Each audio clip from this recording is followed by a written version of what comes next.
Hi అందరికీ good morning. ఇంట్లో ఉండి చేసుకునే ఈజీ ఎక్సర్సైజెస్ నేను కొన్ని రెగ్యులర్గా చేస్తాను, అవి చెప్తాను చూడండి. మనం ఏంటంటే డైలీ కొన్ని వాటర్ ఎక్స్ట్రా తాగాలి. 3 టైమ్ మీల్స్లో 2 టైమే ఫుల్ మీల్స్ తినాలి. అంటే పొద్దున టిఫిన్, మధ్యాహ్నము heavy lunch, evening snacks like fruits, juices, dry fruits అట్లా తినాలి.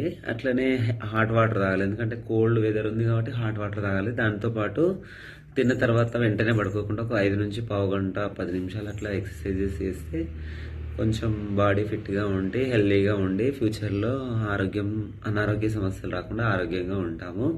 చూడండి, నేను నా వెయిట్ లాస్ సీక్రెట్స్ చాలా ఉన్నాయి. అంటే henna water, skipping, dancing, running, jogging, walking, cycling ఇట్లా చేస్తాను. ఇవాళ కరసాయంతో చేసేటివి చేస్తాను చూడండి. వెయిట్ లాస్ అవ్వడానికి ఇది చాలా యూజ్ అవుతుంది. ఇట్లా ఒక 10 to 15 టైమ్స్ చేయాలి షోల్డర్తో, కర్రతో. అట్లానే ఇట్లా ఈ మోకాలికి ఒక 20 టైమ్స్. ఇది పక్కలో కొవ్వు కరుగుద్ది. అట్లానే ఇట్లా పట్టుకొని ఈ కాలుకి ఆపోజిట్ సైడ్. దీనివల్ల ఏమవుతుందంటే తొడలలో ప్లస్ సైడ్స్కి కలుగుద్ది.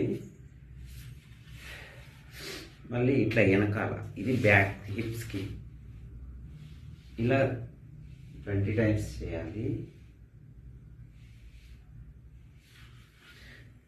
ఇట్లనే ఒక 3-4 టైమ్స్ ఒక 20 to 15 మినిట్స్ జరిగితే ఫ్యాట్ లాస్ అయ్యేసి హెల్దీగా ఫిట్గా ఫ్యూచర్లో ఆరోగ్యంగా ఉంటాము. బాయ్ అందరికీ.